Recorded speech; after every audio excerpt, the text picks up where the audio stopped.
Good evening, everyone. Welcome to Henricks Hall for another edition of Sports Hour. I'm your host, Trevor Howard. Next to me is Sarah Gorton. We were having a little bit of technical difficulties in the beginning, but we're up and running now. And the AFC, NFC we're going to be covering tonight from Week 10 of the NFL. Topher will be on to talk about NBA and college hoops for a little while. And then at the very end, we're going to have Brent come on and talk about some hockey. So, Sarah, welcome to the show. Thank you. Pretty fun and exciting week in the NFL, way better than last week. Absolutely. But as far as the upsets go, they were still there. We'll definitely get into one major upset in a little bit. But the Buffalo Bills, to say that they bounced back is an understatement because they really did. Coming off of a terrible loss to Jacksonville, losing 9-6. They beat the Jets this week 45-17, and Mike White, the backup for the Jets, threw 4 INTs. So not a great day for him, but the Bills definitely bouncing back after a really tough loss against Jacksonville. Yeah, that was, I mean, we saw me last week. I was not very thrilled to be talking about that. But, you know, like we said before, a game's a game, and you move forward, and that's exactly what the Bills did this time around. So, which was really good to see. Obviously, they really were a whole core unit this game. That's what was really, it came down to it. They were offensively making plays, defensively making plays, 3 interceptions the whole game, I believe. And it was a lot of fun to watch, obviously. You never want to watch a game where you're losing. But this was just, it was really definitely, obviously, an improvement from last game. They seem to have shaken off whatever rust they had coming out of the bye week and the Miami loss, or not loss, the Miami game was a little rusty, A struggle in the first half, for sure. Yeah, so they definitely seemed to shake that off, and they were back. Everyone, Stephon Diggs, my God. A beast. An absolute beast. Like, whenever him and McKenzie, I mean, they were all catching passes for touchdowns. It was great. It was so great. But and then they had to take Mike White out of the game to put in a familiar face in the AFC, Joe Flacco, which was definitely weird to see. But he put up a garbage time touchdown, so good for Joe Flacco, who was wearing number 19, I believe. In Baltimore, he wore number 5, so I thought 19 was kind of weird. But, I mean, the Jets are definitely a struggling team. Yeah. They don't really have a great group of receivers or a running game. They don't really have a great defense either. And you got to throw on top of that, your franchise quarterback is now out for a while. He's been out for, 3 weeks with an injury so far? Yeah. And I think he's about ready to come back, they're saying. I'm not sure about that one, though. Yeah. But I think he had a wrist injury or something like that, but yeah, it just stinks to be a Jets fan right now when you get blown out by a division rival. But that's what the Bills have been doing. So that's a good bounce back for them for this week, and they get to play a certain team that we'll get into in a little bit next week. But I mean, I think the best way to overcome a 9-6. I had to say that twice, loss to Jacksonville is putting up almost a 50 burger on the New York Jets. So I think that's the perfect way to bounce back if you're the Bills. I would definitely agree. And that's just a good confidence booster after that terrible loss. You know, hopefully we're not going to talk about it. I mean, you always got to learn from it, but you never want to, talk about it again, I guess. And at least we don't want to. Yeah. So, but yeah, I think overall it was just great to see them kind of back and doing their thing. And they've definitely, I think they just got to become more consistent. That's kind of been they've just been a little bit inconsistent, I guess, the last couple of weeks. So if they can do that, I mean, they had the play calling there. They had some great trick plays and just misdirection all throughout. And that was super fun to watch. The running game was definitely working in the second half, which opened up the play action in the playbook too. So when you establish a running game and, Singletary, I mean, his nickname's Motor for a reason. Right. Like, he was great in that second half. When you get your running game going, it opens up your entire playbook because you can run the play action, you can fake them out all the time. So I think that's what the Bills did well. Like I said before, the Jets don't have a defense. That's something that they'll definitely address in the upcoming draft. But, I mean, this 45-17, you can't really complain. Stephon Diggs doing great things and Isaiah McKenzie doing great things. Josh Allen, obviously, throwing for over 300 yards passing, looking good. And overall, that defense getting 4 takeaways, I believe. Wow, what an outing from the Bills this week.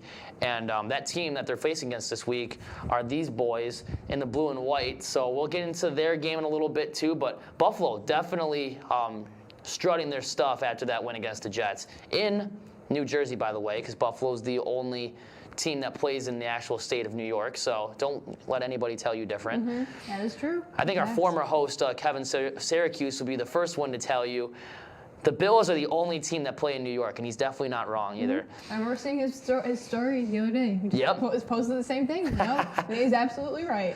He's definitely not wrong. Not that pride. One of the upsets that carried from Week 9 into Week 10 that pretty much cast a spell on this crazy week of the NFL was a Thursday night game between the Dolphins and the Ravens. I believe this was in Miami, too. The Dolphins won this game 22-10, and Lamar Jackson, what happened to you? Like, you're out here steamrolling the lesser talent, but you only scored 10 points on the Dolphins. Like, this was a team that you were supposed to put up like 45 points. Right. This is like a Bills situation, 9-6 situation. Yep. Here. It's like unheard of for a Baltimore Ravens team with Lamar Jackson at the lead. It's 6-3 right now. It's like really what's going on. And I feel like there's been so many upsets this year. Yeah. It's been really quite interesting to see.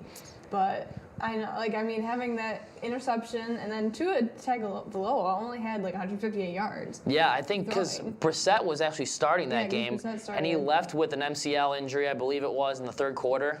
And then Tua came in. He looked pretty good, for Tua this year. But he looked pretty good against the Ravens. Why he can't look good against the Bills, but he can look good against the Ravens, that's just the craziness of the NFL this year. Yep. And the Dolphins definitely making the AFC race in terms of playoff seedings. Definitely interesting because the Ravens, I thought other than the Titans, the Ravens had sole possession of those. The Titans are here, the Ravens are here, and then probably the Bills are here, and then the rest is chaos. But the Ravens losing, they're tied with the Bills for the second seed. I'm not sure who gets the tiebreaker there, but this opens up everything for the AFC going forward. Yeah, definitely. It's been a very interesting race to get here, and we're going to have to see, I don't like the Titans. No, I don't either. I don't like the Titans at all, but, they've Look been at the shirt. racking up the wins. You think I like the Titans? No. No. Nope. And then I'll tell you about another team that we normally don't like, but you got to give them props for what they did with a rookie quarterback against Baker Mayfield. The Patriots destroyed the Browns in their home stadium, or in Foxborough, 45-7.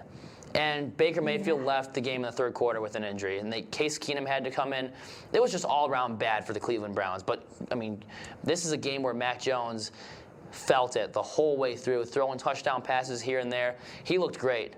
Right, and it's, being a Bills fan is very scary because we're going off of, the Patriots aren't supposed to be, they lost Tom Brady, they're really struggling, they're not doing so good this season, and then the last couple of weeks they've been coming back in wins, and you're like, oh boy, we don't want this whole situation again where it's the Patriots coming to take over. And not that I believe that we will. The Bills are definitely the better team. Yeah. Overall still.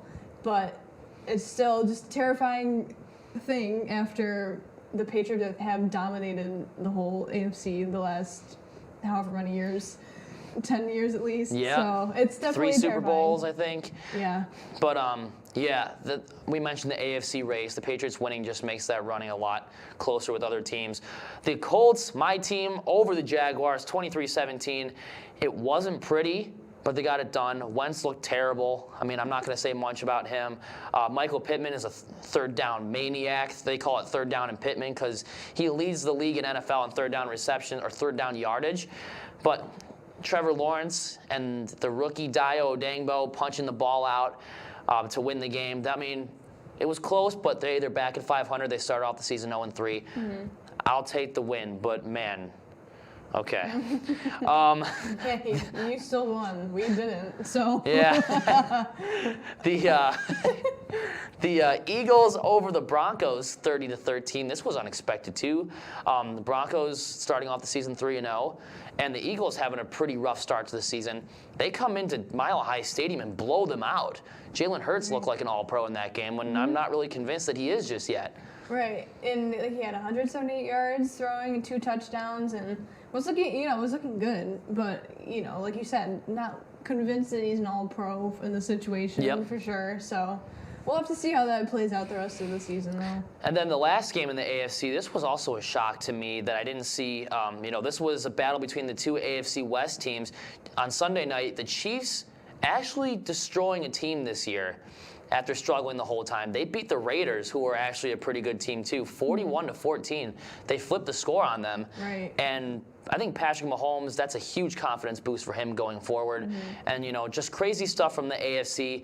We'll be back in approximately 2 minutes to talk about the NFC side of things. So we're only halfway through this NFL Week 10, so stay tuned. We've been down there. You gotta do the same. Post office. All you do is sign. So don't get nervous. Sign your name. For selective service. It takes no time. Just sign on the line at the post office. For selective service. Hey guys, if you're about to turn 18, you've got to register with Selective Service. It's simple. Just go down to the post office, fill out a card, and turn it in. That's all there is to it. There's no draft now. You're just adding your name to Selective Service's list in case there's a national emergency. So if you're 18 now, Selective Service, you gotta get down to the post office. Register with Selective Service. It's quick, it's easy, and it's the law. Takes no time. Just sign on the line at the post office. Selective Service. We've been down there. Post office. You gotta do the same. Post office. All you do is sign. So don't get nervous. Sign your name. For Selective Service. It takes no time. Just sign on the line at the post office. For Selective Service. Hey guys, if you're about to turn 18, you've got to register with Selective Service. It's simple. Just go down to the post office, fill out a card, and turn it in. That's all there is to it. There's no draft now. You're just adding your name to Selective Service's list in case there's a national emergency. So if you're 18 now, Selective Service, you gotta get down to the post office. Register with Selective Service. It's quick, it's easy, and it's the law. Takes no time. Just sign on the line at the post office. Selective Service.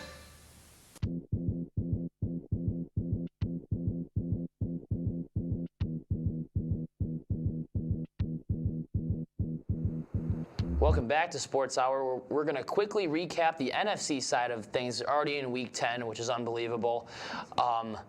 Wow. Okay. The first score that's on our thing here, Cowboys versus the Falcons. This game was not close at all.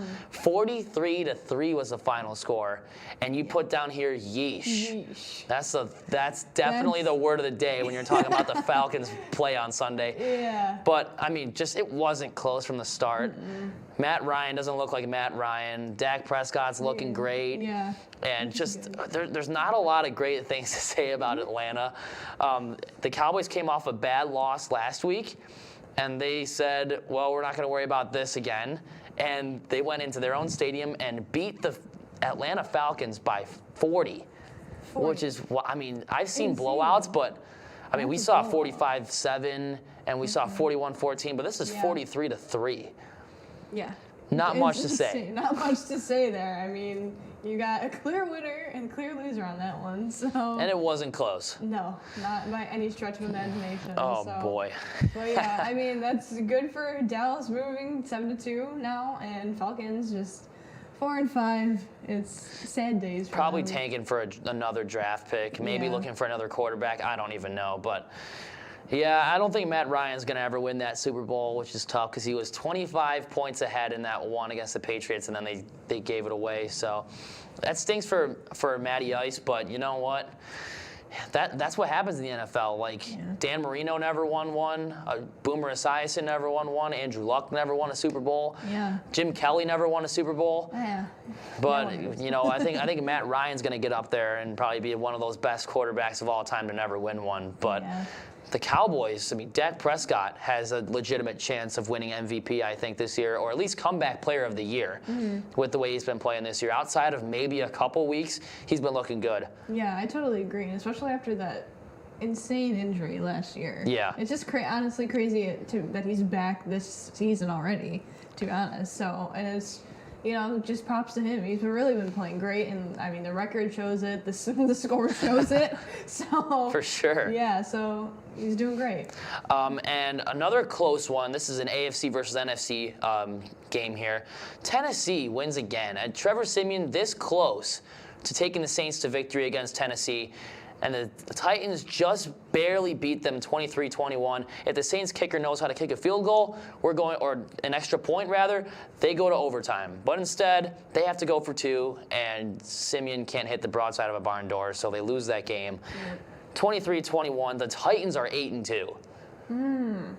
If you told me back in 2014 that the Titans would be 8-2, I probably would have laughed in your face. Right. Because I never thought that would ever happen. But they're doing this without Derrick Henry either. And it's not like Tannehill's looking great, but you know, the receivers all around are pretty decent. Adrian Peterson's surprisingly looking good.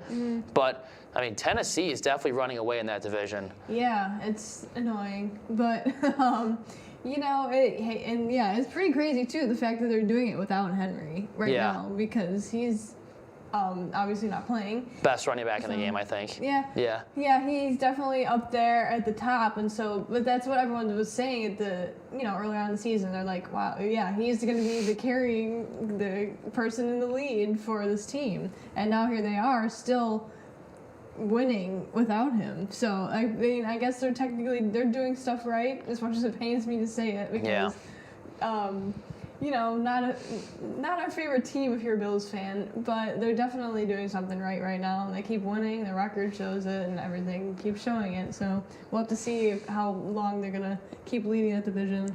I hope like Jacksonville or Houston upsets them. That would be great. That'd be cool. If Jacksonville upsets them, or Houston, But I don't know like how far they can go without Derrick Henry. Like you can probably go. They're definitely going to the playoffs. I think. 'Cause I think something drastically has to go wrong for them not to.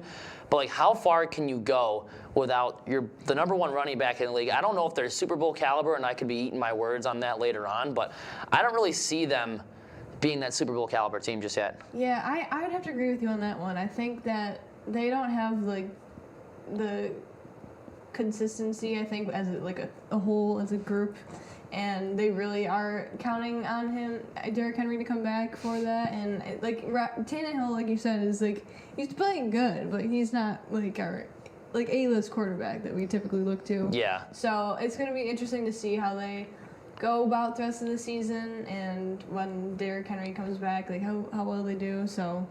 Yeah. Right. I've made it clear multiple times just talking to my friends. Like Ryan Tannehill made it to the Pro Bowl one year just simply by doing this, taking the snap and handing it off. That is what Ryan Tannehill does. I don't think he's a great quarterback, but Tennessee has a great team to balance him out. So I think that's why they're 8-2. 23-21, very close, but the Saints couldn't pull it out. The Lions and the Steelers, for the first time since September of 2020, we have a tie. And the Lions, they didn't lose, so they won't be the first team to go 0-17. The worst they can possibly go is 0-16-1. And as far as the Steelers go, I don't know what this does for the AFC standings. I don't know why not. This whole wild card race is crazy in Week 10. Why not throw a tie in there too? Right. Why not make it more fun and just throw a tie in there? But the Steelers had a chance to win this game, and then they had 8 seconds left to get in field goal range, and they fumbled in the rain, and the Lions took over 16-16. I mean, pretty entertaining game, even though it was pretty low scoring, but it was definitely fun to watch.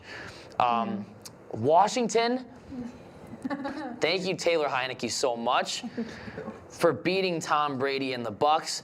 And we've never really seen this before because usually when Tom Brady's down by 10 in the fourth quarter, that means that Washington's going to lose. Right. Their fate is sealed. It's not a big enough lead to hold Tom Brady back. They're definitely going to lose. But Taylor Heineke, give him credit. He held on. Antonio Gibson had a great game. Right. And that Bucs defense couldn't stop him. Just so good to watch Brady lose. So nice. Love that. We love to see it. Like those 2 interceptions, just because you don't see Tom Brady intercepted that much, and then he gets intercepted, and you just go crazy. It's just so good. It's so good to watch. I mean, there was a stat right in the beginning of the game. He was 2 for 6 for like 14 yards and 2 interceptions, I think. And I was like, wow, like who is this quarterback? Right. Who is like this is not Tom Brady we're No. used to. But I'm not that I'm complaining. No. But that's crazy. It's crazy times. This is a really interesting, crazy NFL year. Very crazy. And especially this one too. The Cardinals, the number 1 team in the league without Hopkins and their number 1 quarterback, Kyler Murray, with Colt McCoy and a returning Cam Newton on the other side. The Panthers beat the Cardinals 34-10. Unreal. Cam Newton's back, even though he got 8 yards passing and like 15 yards rushing. He's back, I guess. He'll tell you. Yeah, he definitely will tell you. Crazy game. The Vikings over the Chargers, 27-20. That's kind of an upset as well. I mean, the Chargers have been struggling probably about a month or so now. Yeah. But it's only a matter of time till they find their groove back again. But Kirk Cousins and Justin Jefferson look great together. I think that's going to be good going into the NFC standings towards the end of the year. You might see the Vikings creep up on some other teams. The Packers shutting out the Seahawks in Russell Wilson's first game back, 17-0.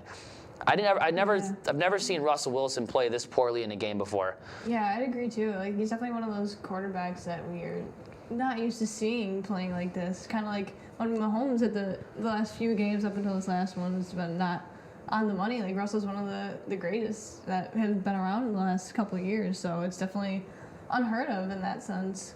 For sure. And I mean, Lambeau Field is a very tough field to play at if you're the visiting team, but to not score even a field goal, I don't know. There's something wrong with the Seahawks this year. I think it's kind of a year where their starting quarterback got injured for roughly 6 weeks, and now they just kind of got to bounce back. But it might be a little too late, but we've seen some crazy comebacks happen in seasons. But yeah, 17-0. So 2 straight weeks the Packers have won games where they scored less than 20 points. Yeah. They beat the Chiefs 13-7 last week, and they beat the Seahawks 17-0 this week. Usually when you score less than 20 points, you're losing. You're going to lose. Yeah, you're not winning that game. And then real quick, the biggest upset of the week, the 49ers blowing out the Rams 31-10. It's the Odell Beckham Jr. curse. Right. I'm telling you. He is a cancer in that locker room, and he's the reason why they don't win these games. So it's tough for the Rams right now. They've lost 2 in a row, but the 49ers, that's a pretty convincing win on their home field. Yeah, definitely. And that's something that'll hopefully keep them going, and we'll have to see how they play the rest of the season. Yep, so that pretty much wraps up Week 10. Sarah, thank you for coming on. Up next, we're going to have Topher to talk about some NBA and college hoops, so don't go away. We're ready for you. Pneumococcal. If you're 65 or older, like me, you're at greater risk for pneumococcal pneumonia, even if you're healthy. People 65 plus are over 10 times more likely to land in the hospital for pneumococcal pneumonia than those 18 to 49. And it's important we all do what we can to stay healthy. So, talk to your doctor or pharmacist about vaccination.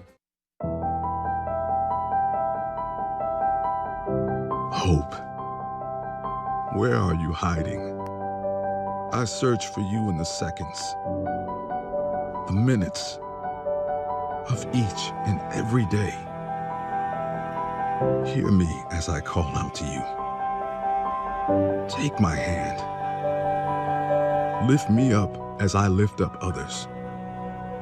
Welcome me home, Father, Mother, Sister, Brother, Son, Daughter. Hear us now. Alone we stood, divided we fell. No longer. Now we choose to make the connection. our new mission lies within. Visit maketheconnection.net to learn more. 16 is such a significant age. I promise to help protect my eldest daughter during this exciting time in her life. Teens are at an increased risk for meningococcal disease, a rare, potentially deadly bacterial infection. But half haven't received the CDC-recommended second dose of the MenACWY vaccine at 16. I want to help change that. Take your shot against meningitis. Talk to your teen's doctor about the MenACWY vaccine and ask about MenB. Visit the16vaccine.org. Welcome back into Sports Hour. We got Topher Elkins joining us right now for the NBA and college hoops segment. Let's just jump right into the NBA. And I need to say this right away. The Eastern Conference, the elephant in the room. Last week, we had the Philadelphia 76ers taking full charge in these standings in first place. And they have dropped all the way down to 7th and are 8-6. We were only 14 games into the season, and we're already seeing some crazy stats here from at least the Eastern Conference, probably the Western Conference too. But the team that's really been taking charge in the Eastern Conference that I've been impressed with are the Chicago Bulls and Washington Wizards. They are at 1-2. I think the Wizards are on top. They're 10-3. The Bulls are 10-4. Man, those, I think they just have stacked rosters, but the question is, can they hold on to it going in towards the middle part of the season, and what are the Philadelphia 76ers going to be doing? God forbid they catch a spark again, because we all know that they have the roster to make a run, and everyone's telling you trust the process with the Sixers, but I'm just so surprised by the way Chicago's been playing so far, as well as Washington. They sit 1-2. Yeah, I think I think the one that surprises me more is definitely the Wizards, because like if you were to tell me like the Wizards with Russell Westbrook was the top of the Eastern Conference, I'd be like, yeah, sure, I can understand that. But now, like, it just feels weird. Like, off the top of my, I can name like. Honestly, I could just name like Kuzma off the top of my head. That's like it. Aaron Holiday. Yeah, Aaron Holiday's good, but he's still not like. I don't feel like he should be one of your top guys if you're going to be the top team in a conference. Yeah. Like, you need, like, you look at a team like Brooklyn, and it's KD, Harden, Kyrie's not playing right now, but still, like, the roster is just there. And, like, the Bulls, you got guys like Levine who are going to be that. Oh, yeah. Who are, like, that superstar, even if they aren't, like, respected as such. Levine is that dude. LaMelo Ball plays extremely well, even though like he's not appreciated just because he's like, obviously just having your last name being Ball is just like kind of like a joke in the NBA now. But and DeRozan from their acquisition from San Antonio, that was a big signing. Tony Bradley, Matt Thomas, Kobe White, players like that. Like Kobe White's so good. I already knew that DeRozan was going to make an immediate impact on the Bulls, and he really has. And can't believe that San Antonio would get rid of a player like that. But I think they're going through a rebuilding stage. But Chicago's really taken this season and rolling with it so far. Yeah, and to see them in second, this isn't the 2013 Bulls team with like Derrick Rose. These are just a bunch of new faces, and it's working for them. Yeah, it's definitely good though. I think good basketball in Chicago is always good for the NBA. And then anytime you get guys like DeRozan who are on that top, like, because obviously DeRozan knows what it's like actually, he wasn't on the team when they got the ring. Holy crap. He wasn't. He wasn't. Kawhi was there. That's wild to think about. So DeRozan actually hasn't gotten a ring yet. But you really hope that, like, a guy like DeRozan, who's been an all-star for years, who is obviously a top player in the NBA, who everyone knows about, but just kind of like that, all right, you want to see him in the playoffs, you want to see him getting a deep playoff run. He's kind of like that second tier of, like, Chris Paul, you want to see get a ring type of guy. Like, he's right there with Chris Paul. But Chris Paul will always be number one. Yes. Always number one. He's always the number one guy who hasn't gotten a ring, I think, in the NBA. But, like, it's just wild to see, because like last year they missed the playoffs. Like they were on like that cusp of like getting into that play-in tournament, and they just didn't even make it at all. So to see them on top, you hope they hold it, but like NBA is 82 games long. You don't know what's gonna happen. They could go on a 10-game losing streak and end up at like the 8th spot. So it's really just weird at that point. And some other things coming out of the Western Conference. Warriors are still at number 1 since last week. The Suns are number 2, okay, pretty normal. And then you see the Mavericks. Luka is an absolute stud in that Western Conference, and the Mavericks definitely have a chance to make a run. Nuggets in 4th, not so surprising. The Jazz are always, they've been contenders for the last 4 or 5 years so far, so they're in 5th. Clippers in 6th, the Lakers in 7th. Yeah, they're just trashed by injuries right now. Decimated, completely decimated. Yeah, LeBron isn't playing consistently. Russell Westbrook's playing great. Don't get me wrong. Russell Westbrook is playing great, but as we've seen, he cannot carry a team to a championship himself, no matter how well he's playing. He's playing better than the other guards, and besides probably Curry, Russell Westbrook's playing better than most dudes in the league right now. Harden's technically shooting guard, but he's basically a point guard. Russell Westbrook's playing better than him. It just, even though that's normally an argument they get, but as we've learned from previous seasons, from previous years. You're not Russell Westbrook isn't that guy to carry the team all the way to the ring.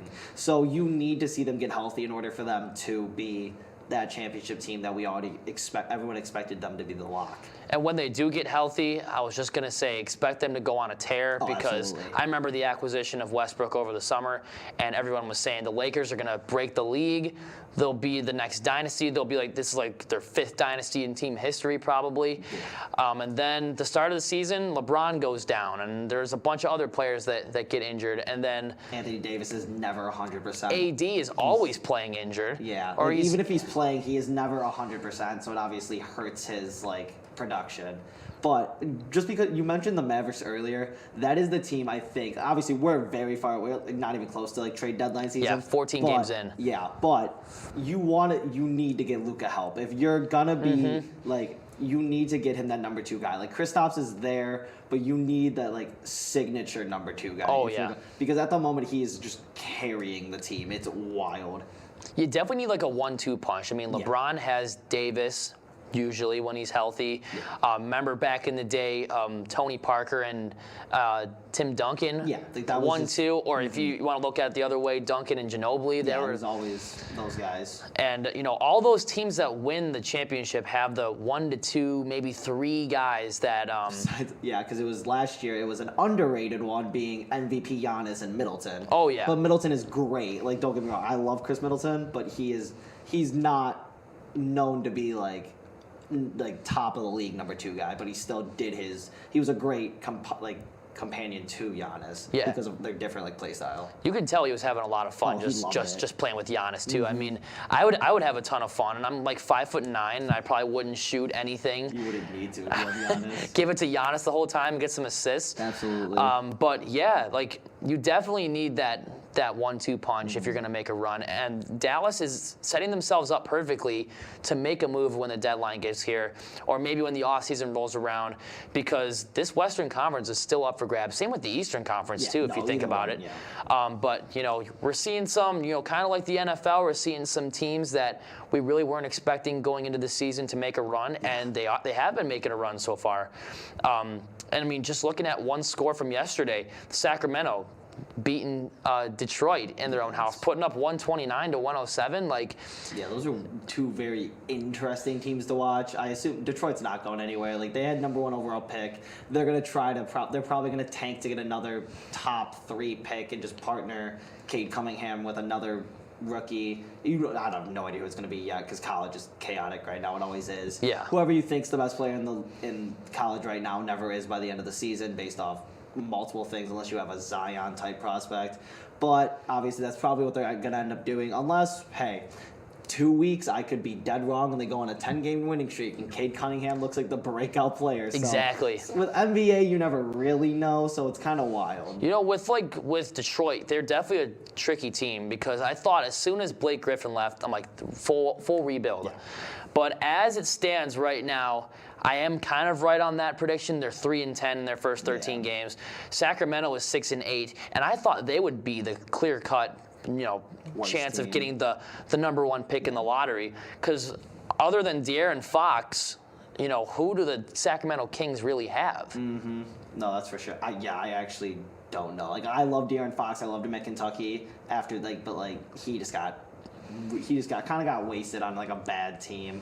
You like to see him doing well, but it's just kind of not there. Yeah, and you talked about great college prospects. So why don't we jump into some NCAA real quick? And you had something to say before we go on, and I definitely agree with you on this. Why don't you go ahead and tell them? I think it's a very obvious thing. Gonzaga, I don't know if they're gonna win it all, but like Gonzaga's going to the Final Four. They're gonna be the top team in the league, no matter not in the league, but in the entire like NCAA at the moment. There's no question. Drew Timme looks like he's going to be the player of the year again. He is insane. He dropped 39 the last game they played. It just is ridiculous. Also, fun little thing. Loyola Chicago, the team that wins every time in the tourney, joining the A10. So they're going to be doing. It's going to be Bonnie's games versus Loyola, which is going to be kind of cool to watch because obviously like that's the team that they went to the Sweet 16 last year. They won like 2 games. No, Sweet 16 2 years ago, and then they went. They won 2 games this year. Like, they're just they're a breaker in like brackets, which is crazy. It's awesome to watch though. And I definitely think Gonzaga has the best odds of taking it. They're number 1 out of the top 25. But don't sleep on UCLA or Kansas right now. It's wild to see UCLA back to a top seed team. Yeah. That's like old UCLA basketball, but it's good to see, obviously. I think that's something they needed to get that like prestige back with it. But yeah, no, definitely those 3 right now are the obvious favorites, but college basketball kind of crazier than NBA sometimes, but yeah, I sometimes think it's more entertaining than the NBA sometimes. Like I like the fact that it's 2 20-minute halves and there's not a lot of stoppage of play. But Topher, thank you for coming on. It's always fun talking some hoops. We're gonna have Brent on to recap some of the NHL that's been going on. And see how our Sabres are doing. So don't go away. Party fouls are pretty. Decide to drink and drive, you could lose your life and your freedom. Underage driving. The ultimate party foul. You've messed up your son's hair. Do you try with what you've got? Solidarity. Perfect to be perfect. Thousands of teams here will love you just as. This year, patriotism should be about pride of country. It should be about that to love America is to love all Americans. Because love has no labels.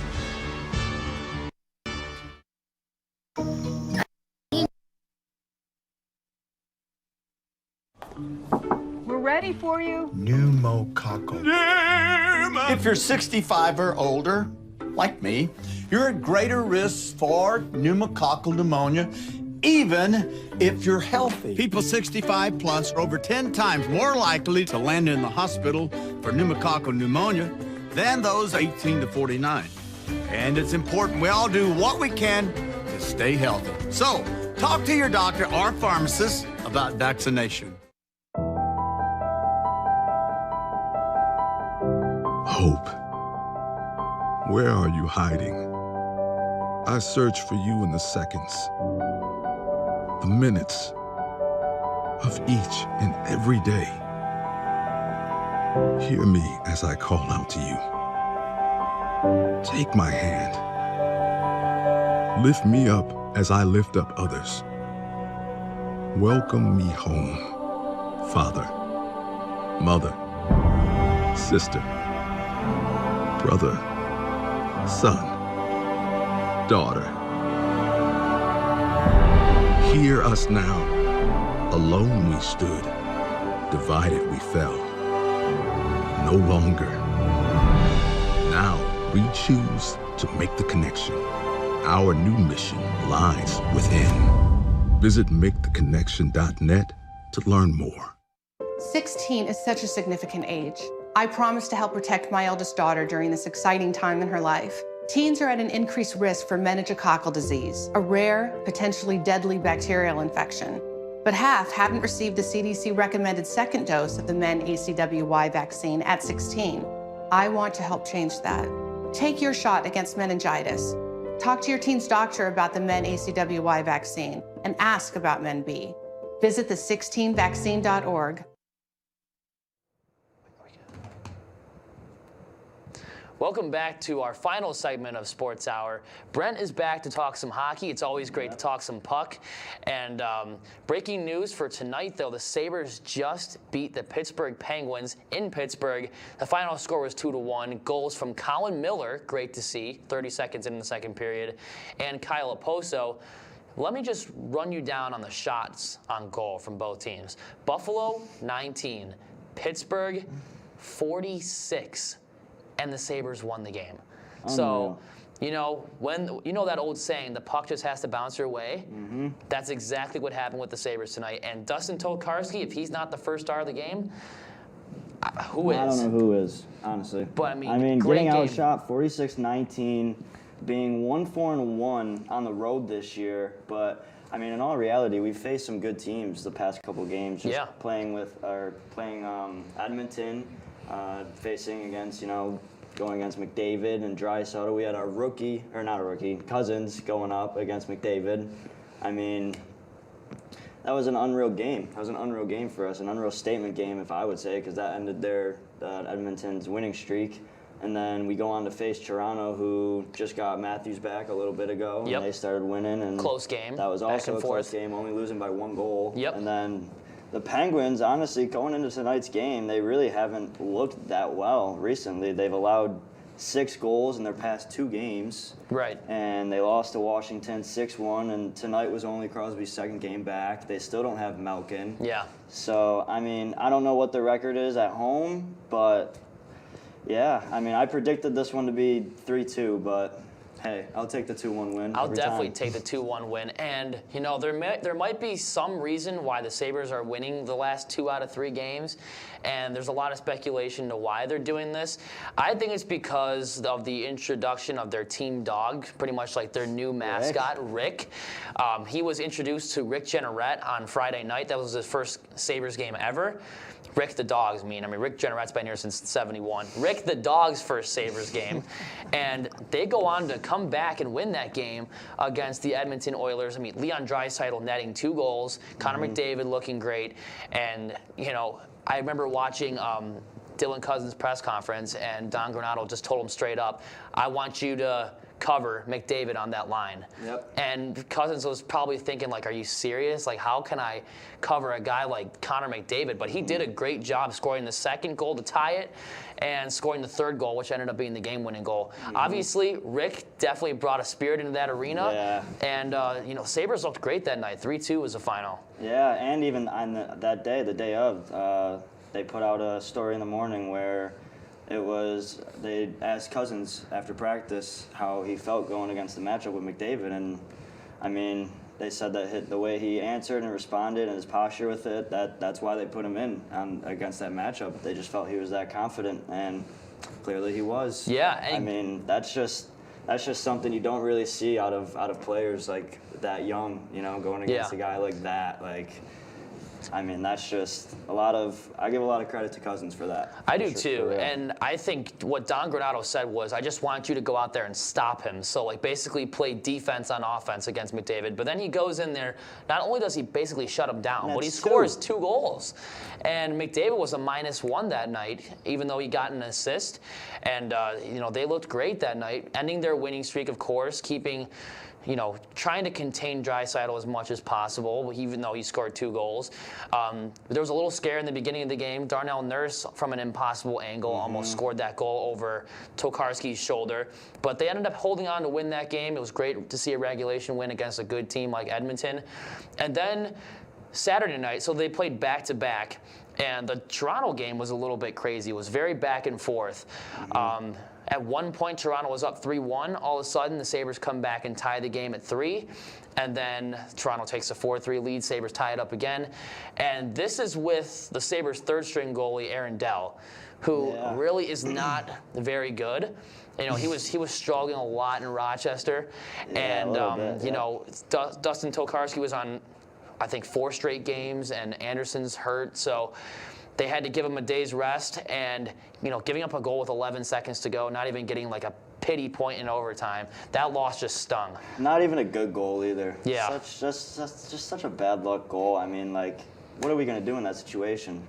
Right, and like, then it's just a bad, just like how you were saying earlier. Sometimes the puck doesn't bounce your way. Yep. Puck just didn't bounce our way in that last 11 seconds. But hey, that all leads up to our game tonight against the Penguins, playing against, even before the weekend, our game against the Capitals. Yeah. We only lost like 5-3. So, you know, we got our guys going against players like Ovechkin, Backstrom, Oshie, Tavares, Draisaitl, Matthews, like all these top McDavid, of course, guys, yeah. McDavid, and they all just prepped us for what's and then coming tonight, up. Sidney Crosby, and, you know, obviously Tristan Jarry, who's, you know, he's a pretty good goalie, but he obviously struggled a little bit tonight, letting in 2 goals on 19 shots. But, you know, I think Pittsburgh's defense did enough, what they could. It was just, you know, Jarry just didn't look very good tonight. Goalies will have off nights, and I think if you're the Sabres, you'll take any win you can get. Yeah. You know, at this point of the season, yeah, I mean, we're standing at, I think this puts us at 7-6-2. Yeah, we're positive now, so I mean that's a plus. But yeah, we're sitting like, what are we, sixth in the conference? Yep, Yeah, sixth in the conference, division. in Yeah. the division, yep. And we're like 22nd in the league as of now. I don't know what's going to happen after tonight. I mean, stuff might change, but yeah, I mean, we got some good games coming up, and with how we've been playing with these close games, and we're not really getting blown out when we lose, I think the Sabres are going to start rolling a little bit, and we're going to start seeing a little bit more light coming out of the Buffalo atmosphere with the Sabres, and instead of everyone being so down and, you know, being like, well, I guess I'll watch the Sabres game tonight, but they're probably going to lose. And now it's going to be like, no, it's actually going to be an interesting game to watch. So I'm excited to see what's to come for this team. And a couple more things about the Sabres game, the games from over the weekend real quick. I'm very impressed by Jeff Skinner so far. He's tied for the most goals for the Sabres so far with 5, and he's the modern-day Drew Stafford. When he scores in pairs, so he'll score 2. And, you know, Skinner's been having some nice goals. That goal against Vancouver earlier this year was fantastic. The 2 goals he scored on Toronto were great. Talking about Skinner, though, real quick, actually, I mean, now that you mentioned his points, he was on a point streak up until tonight. Yeah. So unfortunately, that got snapped. But you know, get that $9 million. You know, make every single penny of that $9 million contract, because I know that it's seeming like a little bit too much. You're paying him way too much to be like a second line guy, but you know, they sometimes flip him in the first line and the second line. But he's scoring 5 goals so far. He was on a point streak. He's getting assists. Like, he's looking great. I just wish that contract was like maybe $2 or $3 million shorter than it is now. But I'm kind of impressed with what he's doing. Another thing, not only did the Sabres win on Friday night in front of Rick, but they also invited Derek Roy into their executive suite, and he watched Dylan Cousins. You know, Derek Roy was once in that situation where he had to be that young guy to get all the points, and he was taken back. And I saw on his Instagram, he's like, Sabres got the big win. Dylan Cousins looking great. I'm like, you know, it's good to see one of the former Sabres sitting in the executive suite watching a win. Yeah, no, it's definitely got to be great to see, and great to receive that for Cousins. I mean, I can't imagine how he felt receiving that comment from an OG Buffalo from the player. Roisey, yeah. From the Roisey. But also touching up on Buffalo players, Kane's been on a little bit of a fire streak recently. He's been I think he's on a 3-game point streak right now. Yep, not the first time we saw that either. Yeah. Last week when we talked, the Blackhawks were looking really rough. They were looking terrible. Now they beat Penguins. Yep. They just beat the Penguins, and they beat the Coyotes. So they're starting to get some wins here. Marc-Andre Fleury finding his groove. Patrick Kane obviously looking great. And, you know, I wouldn't count out anybody yet. You know, it's kind of hard to count in the Sabres since they've been like 10 years outside of the playoffs. But I think in general, you just can't count anybody out this early in the season unless you start off like 0-15. Then maybe you can. But yeah, like the Coyotes. I mean, they're looking a little rough. Yeah, you know, they're definitely going through a little rebuilding stage. But you know, if you're the Coyotes, you're kind of just taking this year and you're scrapping it and you're looking on to like maybe 2 or 3 years down the road. Similar to what the Sabres are doing, you know, because they got Peyton Krebs in Rochester looking great, Jack Quinn, and JJ Peterka. That line with Krebs, Peterka, and Quinn is absolutely lethal in Rochester. And they are going to be something else when they get to that league. I'm almost kind of happy that they didn't rush Peterka into this season. I thought for sure he was going to make the final cut. But then when I found out he didn't, I was a little bit disappointed. But at the same time, I think you need to value your prospects that you have in Rochester. I think if you leave Peterka another year in Rochester, he'll do great things for the Sabres in the next 1 to 3 seasons if he comes up by then. That's the same stuff that kind of happened with Middlestat when we got him, when he started off with, pretty sure he started off with us, and then he got sent back down, and then we brought him back up, and he started doing good, and now he got hurt. But yeah, I mean, our players on our AHL team are looking pretty solid. Yeah. Pretty solid to come up for the NHL. So that's going to be definitely exciting to see what happens there. I mean, other quick news from the weekend: McDavid, 600 points. Wow. I mean, are you surprised? Yeah. I'm not surprised. No, I mean, sixth fastest player to ever reach 600 points. Yep. In his 421st NHL game.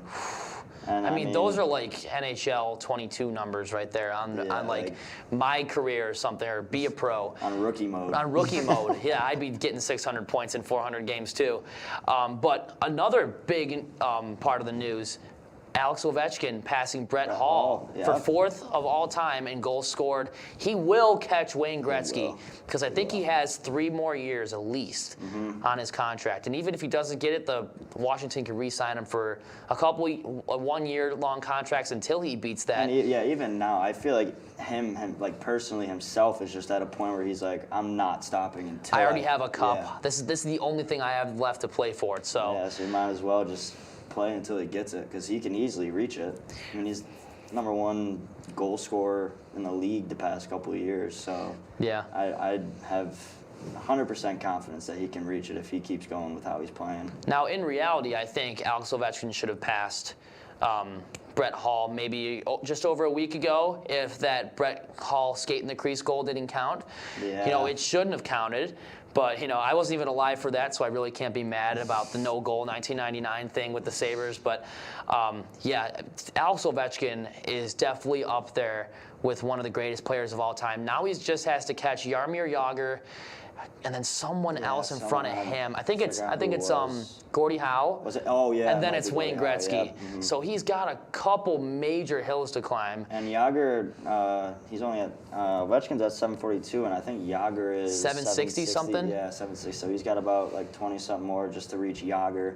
So and Ovi's doing this in about half the time that Jagr did. I mean, he was playing in Florida in 2016, and he got drafted by Pittsburgh in 1992. So Alex Ovechkin is doing this in pretty much half the time, which is just that much impressive as well.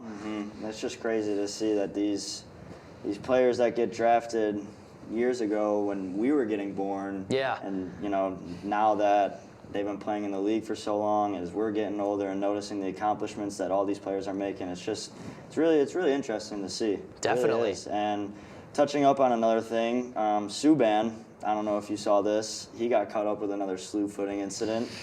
Suspended again. I don't know how long, but this is his 2nd or 3rd incident. Yeah, with this now. He's definitely getting a substantial suspension from the league because he's a what do they call it? He's a repeated offender. I think that's what they call him. But you know, it's he's already been fined up to $20,000 just for a slew foot.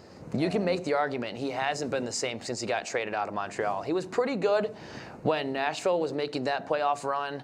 I think he was actually really good, but other than that, like, he wasn't that great in New Jersey. I think he kind of peaked when he was just traded for Montreal, and then when he got signed by Nashville to make that Stanley Cup run, and then they just came up short. I think that was probably the peak of PK Subban's career, because he's always getting into stuff like this now. And he's been getting a lot of penalty minutes lately, and just, you know, slew foot is obviously something that you can't do in the league. So, you know, he's definitely getting up there in age, though. I remember he got drafted sometime, maybe it was 07 or 08, maybe. Yeah, somewhere around that time, yeah. But, you know, it just stays to see a player with that much talent, you know, to take a slew foot like that and then get, you know, for this I think this is his 3rd time. Yeah.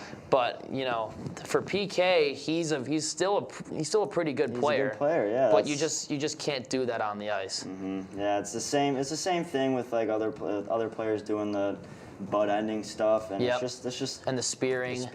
And yeah, it's just you don't really like to see that, especially with a good, talented player like PK Subban. Like, just don't do that. No. Just don't. Just don't. I mean, you already did it twice. Why want to get fined again and be suspended and hurt your team because you are one of the best defensemen in the league, in my opinion, at least.